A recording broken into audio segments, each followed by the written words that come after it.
I'm just talking to myself. That is the name of the episode, of course, and a lot of what I have been doing here on the Look Back Diaries. Well, I'm not talking to myself, I'm talking to you. And if you would like to support me, check out the Patreon. Lots of goodies there. But I decided not to just talk to myself for this episode. I have a guest who was really clamoring for this episode. My name is Ashley Clements. And my name is Margaret Dunlap. And these are the talking to myself look back diaries. This is talking to myself. This is an episode that I believe intentionally mirrors episode 7, that the first batch of episodes had one solo episode with Lizzie, and then here we mirror that with this episode, which you wrote. Yeah, this was my last episode that I wrote for the series, I'm pretty sure. You are correct. Yeah. And when I first reached out to, the cast and crew and said, would you come do this thing with me and let me know if there are any episodes you particularly want to do? You wanted to do a couple episodes that I gave to other people, and this one. And this one, yeah. And since it was the only episode that you requested that nobody else requested, you got it. Yay!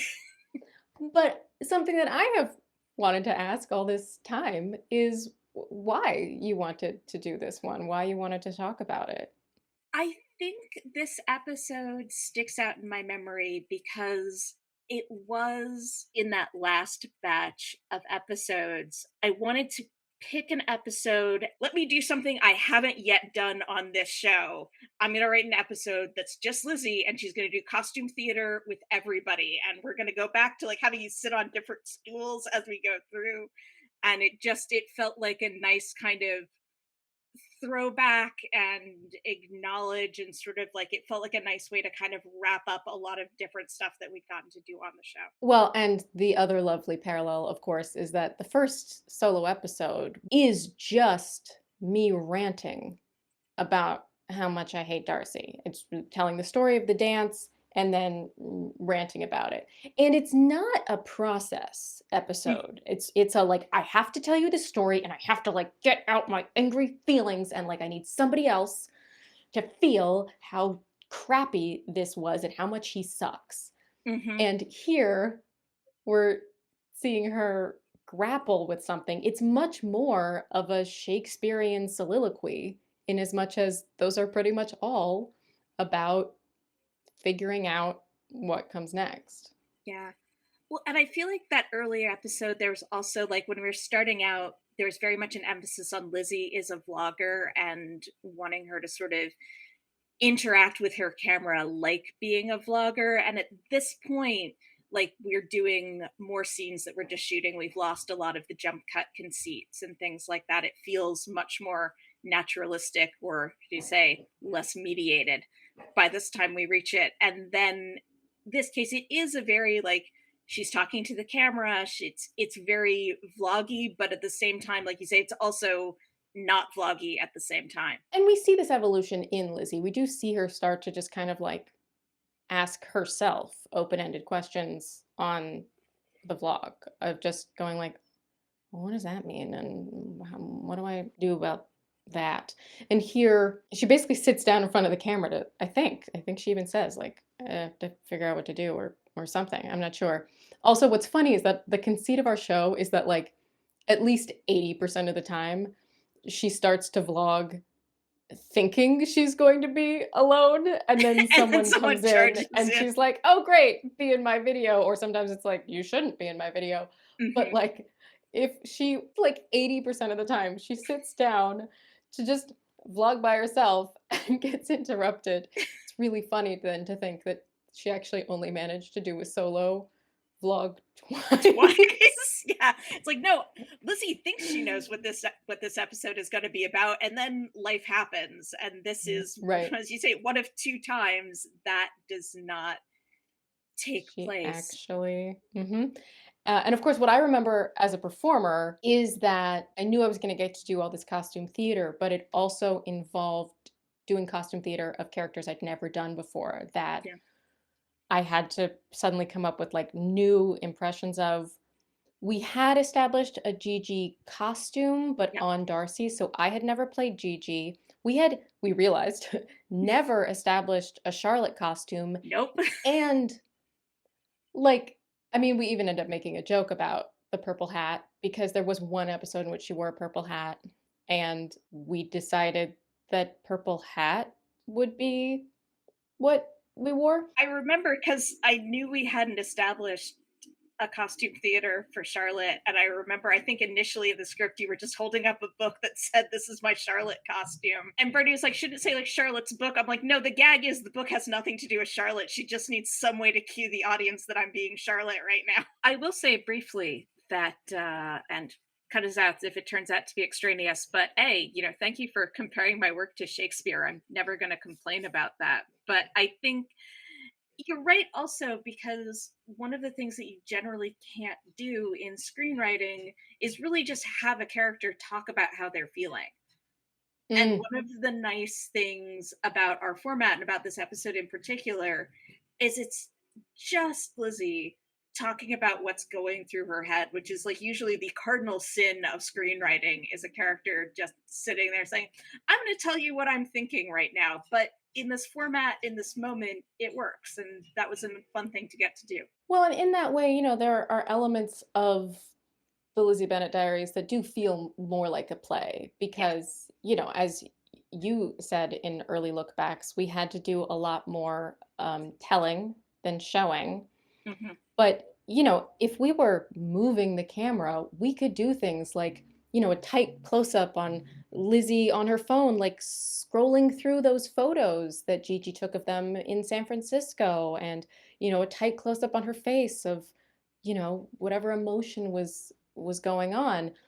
But we we can't even do a close up here, right? Like it's Yeah. going to be here and like yes, there's a certain amount of expression available on the face, much more than in a play, but it's still, we Yeah. can't do the same kind of visual storytelling. And so that puts us more, in some ways, towards a play, towards the bard, which, you're both same. Yeah. Yeah. Clearly. No, the But the frame is our proscenium. yes, that's a great way of putting it. But so we have to tell you what Lizzie feels, or you're not going to know. Yeah, I mean, and we got some good reactions from people, but yeah, it's just an opportunity to be like, no, no, we tell on this show, and we're just gonna tell you. So We tell. And, I'm not going to discount that, like, I expressed some things non-verbally on the show, yeah, yeah, but this is a chance for us to really get inside her head through this. And so let's check it out. let's watch it. Who are you looking at? You're alone. Oh, the bicycle shirt. Ah, she's checking. Yes, a Christmas present. And I put that key necklace on again because people had really liked it when I wore it earlier. Yeah, it's a. It's a good line to draw. And that is a Star Trek First Contact reference that you wrote for me, for Yep, us. the Margaret Ashley Star Trek joke. You broke your little ships. Oh, You're not in the dark, you dummy. figure it out. Well, and I said this on an earlier episode, but like there's a willful ignorance here that like she doesn't want to admit it because she doesn't want to open herself up to hurt. Yeah, yeah. It's not that she's being deliberately. She's being self-protected. She's not being an Right. idiot. Yeah. And these are all extremely good points. She hasn't heard a word from him? Yeah. Like I don't know that I would thinking, "Oh, he must really like me" if I haven't heard a Heard word from from him. him in weeks. I do remember somebody commenting at the time about how he handed her into the car and was like, "It means he was there." And I'm like, I'm so glad that my mental picture absolutely made it into your head. Well, and I I love that she's like trying to give herself, the kind of like, I what would my friends say? Mhm. So we had already established that this one was not going to have a costume, so then Yeah. Charlotte had to. So this was fun for me to do.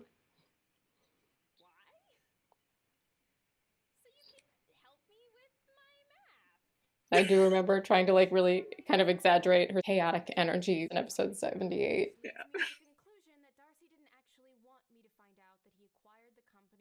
I mean, this is a very well structured episode. Like, I get, I we're kind of expressing what other people might have said and helping her process and still processing. Oh, speak Holy of callbacks, Austin. Batman. See, we still made the book.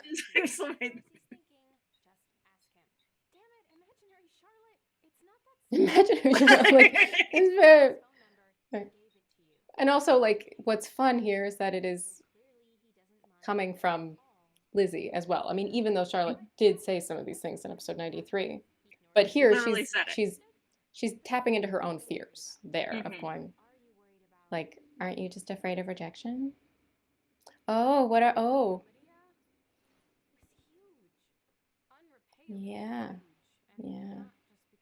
And I think that's the only time that Lizzie plays Lizzie, like in other than hypermediation and new media, but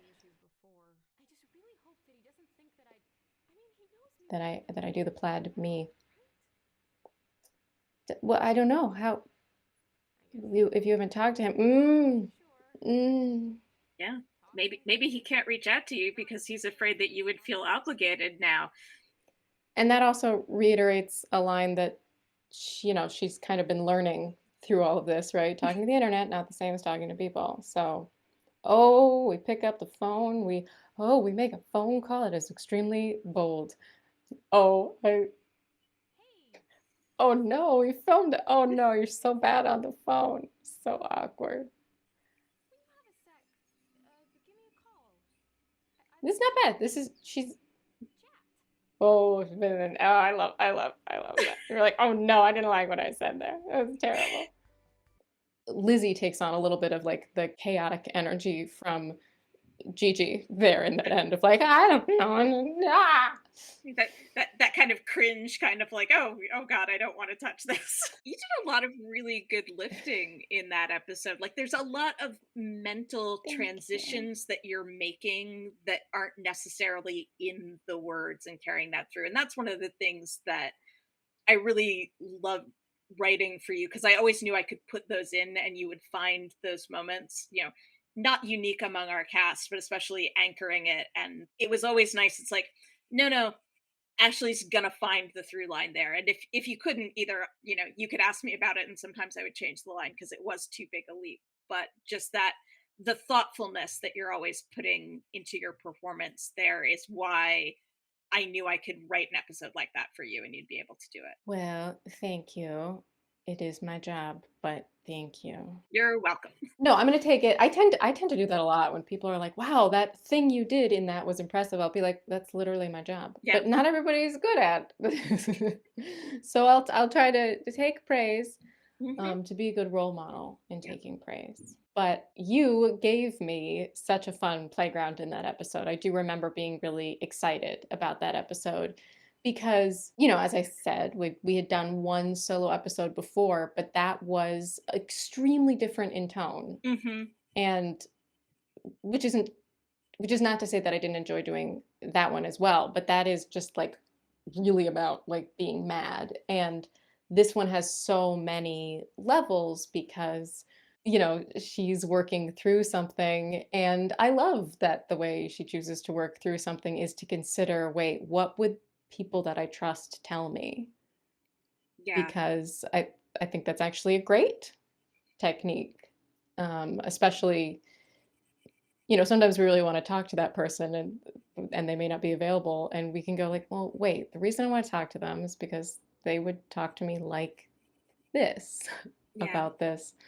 And then using that device, I mean, it is a little again kind of a hypermediation and new media moment to have Lizzie as Charlotte calling her out about her fears of contacting Darcy, and then having her in costume reckon with that before going back to the sort of present, neutral, whatever. It's doing exactly what Dr. Gardner's seminar teaches. Like, it's doing exactly the thing. Well, and I think it shows Lizzie's character growth over the arc of the series. As you know, when we meet her, she's very confident and she pushes ahead and she knows what she thinks and she knows she's right, and frequently she is right because she's a very smart person.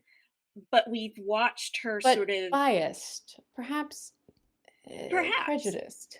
but we've watched sort of like her relationships deepen with her sisters, with her friends, with, the way it sort of grows into the fallout with Charlotte and reconciling with her, everything that happens between Lizzie and Lydia. Like, those are all kind of paving the way to allowing Lizzie to be open enough that we believe like she's had the growth, and also Darcy has had the character growth, that we're like, okay, if these two people get together now, they're going to be able to work it out and it's going to be all right. It's not that, I feel like oftentimes I hear people talk about Pride and Prejudice and it's like, this is a story about Elizabeth Bennet learning to be a better person. I'm like, well, yes, but it's also a story about William Darcy learning to be a better person. They have Right. to grow together over the course of the series. It's not that he is Prince Charming. That is, I feel like Kate made this point on an earlier episode, but that is what makes it such a great romance. Is not just Hmm. that one character has to change, it's that they both do, which puts them on a much more even playing field, kind of emotionally and intellectually, that they both have had to recognize, you know what? I I made some assumptions. I misinterpreted some things and was unwilling to reconsider them. I was wrong about Yeah. some things. It's not about finding the perfect partner. It's not that she becomes worthy of him or he becomes worthy of her. It's that they become worthy of each other, which I think is a hopeful way to approach this sort of thing because we're all imperfect human beings. It's very much a growth story, and ours is so much of a growth story. And to your point about growth here, the last time we saw Lizzie in a solo episode, she was here to say, this is what happened and this is what it means, and not reconsider that for Hmm. like 60 episodes. 60 episodes, exactly. And this one is entirely about reconsidering and, well, like, okay, it's a great point. If he was doing that for me, if he cared about me, if he wanted something to happen here, wouldn't I have heard from him? And then Hmm. it's also a little bit like Bing's moment. He realizes he needs to ask Jane how she Hmm. feels and not listen to anybody else about it. And that Lizzie had been the one giving him that advice. Lizzie had been the one saying, talk to Jane. If you want to know how Jane feels, talk to Jane. And here she is Hmm. kind of realizing, I got to take my own advice. I think this was a really fun episode for both of us to do, is Yeah. essentially what we're saying here. That, like, it was fun to write, it was fun for me to act. We do have a bit of a Vulcan mind meld in some ways. And so getting to just kind of pair those voices. It's really fun being able to talk about this episode with you because it really was in some ways kind of, it's like I'm going to write good actor candy for Ashley, and because Actor we'd worked candy. together so much and like we did all the rehearsals together and all of these things, and just it sort of And to felt our previous nice. point, we've been doing this for over a year. We'd been doing this for over a year and it was just sort of nice to be like, as fun as it always was to write the bigger episodes with more characters in there, it just felt like a nice kind of at the end to be like, no, I'm just going to write this one for Ashley and it's going to be fun for both of us. And I think it's a really crucial episode too. This is right after Caroline showed up, and prior to that, she had just learned that he bought a porn company for her, and The as a most gift, romantic here, gesture. I I got you bought this you a porn porn company. company. And it's what every girl wants. If we just went straight to him then showing up, we haven't really established Lizzie being in a place where she knows what to do with that yet. Well, and also you want to give. Lizzie that you want to make her the active person in making this connection happen. Yes. Like, we have to get her to the point where she makes the call, and because he has clearly left the ball in Lizzie's court. And like with Jane, we're giving the women in our stories more agency. They are ultimately kind of both waiting for the guy to show up. But there's a much more, feminist take on Jane saying like, "Well, we're going to do this on my terms." And Lizzie going like, "Okay, Yeah. I will be the one to make the call. I have agency. I don't just have to wait around and see if somebody decides that they want to talk to me." And You are literally allowed to call a man you're not related to. It's like, it's okay. well, and in Pride and Prejudice times, you weren't allowed to Mhm. just like write to someone. It's why Jane goes to London and writes to Caroline in the hopes that she will relay to her brother that she is in town, which of course she doesn't do because Caroline has been deliberately interfering. But this is not 1813. It's 210 years later, Mhm. and anybody can just call anyone. Yep. Just, I mean, now we would text first because we're not animals apparently, but Texting had been fully adopted by this point in history, and she still doesn't text him because some things you gotta do on yeah. the phone. I mean, he concludes in person, but like, what are you gonna text him? Like, do you like me? Yes or no? Yes or Like, no. we do miss a lot Yeah. when we are just texting with somebody, and especially when you don't know them very well, especially when you are trying to like interpret emotions based on like tearing apart every word in a sentence. Things are much clearer if you just talk to somebody. And Yeah. so she does not try to clear up her confusion by putting herself in a more confusing situation. She gets to it. Yeah. We've only got 4 more episodes left, people. You got to get to it. Gotta make a call. Oh, we haven't looked at the comments. Speaking of things to get to. Margot B says, I love how Lizzie keeps making videos about Darcy, knowing full well he watches them. I mean, I do also think that she has convinced herself that he's not still watching them because, again, wouldn't he have said something if he It's also a reason was? for her to phone immediately so that she can talk to him before she releases this episode. Yes, yes, a very good point. Questioned 866 says, Charlotte impression on point. Thank you so much. Definitely one that I was more nervous about because I hadn't ever had to do that voice before. And also, the other types of costume theater that we had established were these kind of exaggerated versions. Like from the get go, when Lizzie was doing Jane, which is the only other character she was doing costume theater of at the beginning that we knew and saw, Mhm. she was going like, "Oh, fairies and butterflies and rainbows and puppies, like I'm Jane." And we could see the kind of fun exaggeration that was Yeah. of her. But Charlotte is a hard character to exaggerate because she's very dry. Yeah. And so I do remember going like, this is my best impression. And so thank you. Grace Reed says Lizzie's face after leaving the message equals mine after leaving any kind of voicemail. Phone talking is so awkward. We empathize with you, Grace. It The is. struggle is real. Dana Farblex says, I imagine Darcy sitting right next to his phone, being anxious to pick up. Oh my God, she's calling. Oh my God. Oh my, what should I do? Fitz and Gigi, pick up. Oh, thank you. Camila saying, OMG, Ashley officially does the best impressions. She sounds just like Charlotte. That's so funny because I guess this is also the first time I was trying to do an impression of somebody that, like, Charlotte and Gigi Right, are as the opposed first to doing a times. caricature.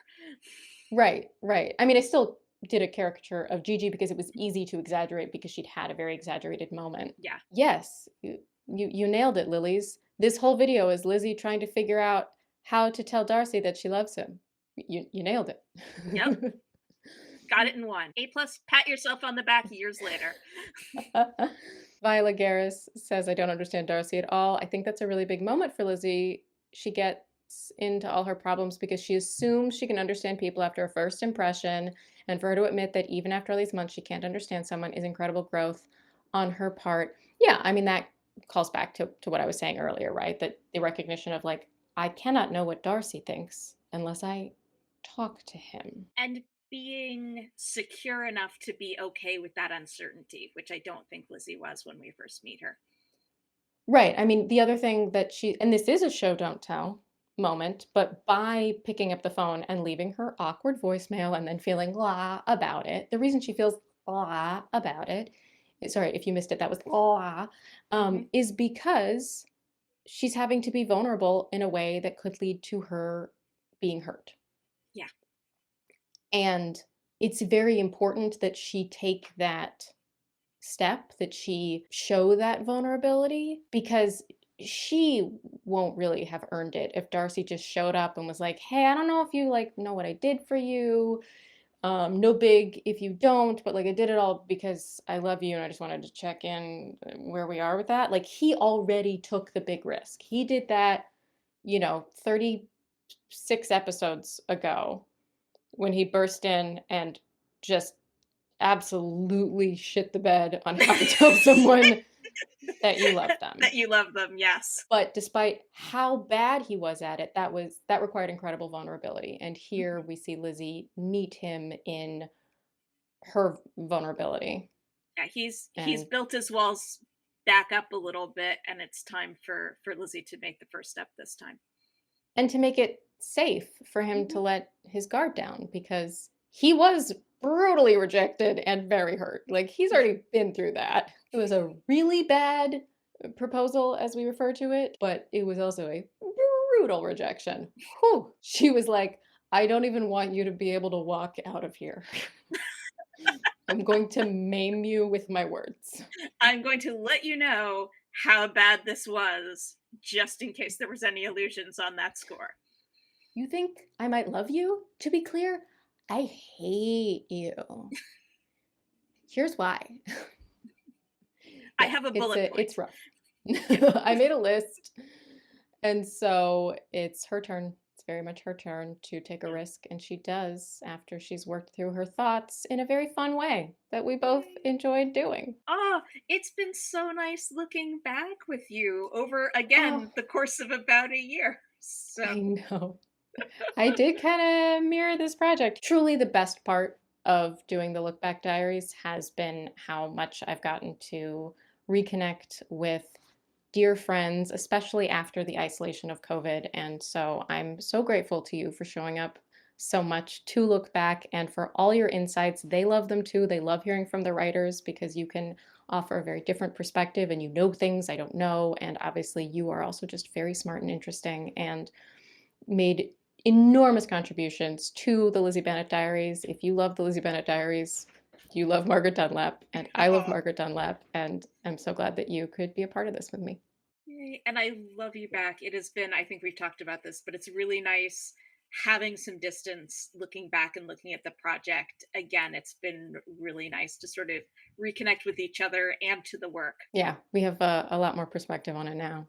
And my God, 10 years ago, we would not have thought that there would be enough interest 10 years later. Well, we should do this again off camera. You and I will connect IRL and not talk about the Lizzie Bennet Diaries because we've done that We'll talk pretty about Star exhaustively at Trek this point. instead.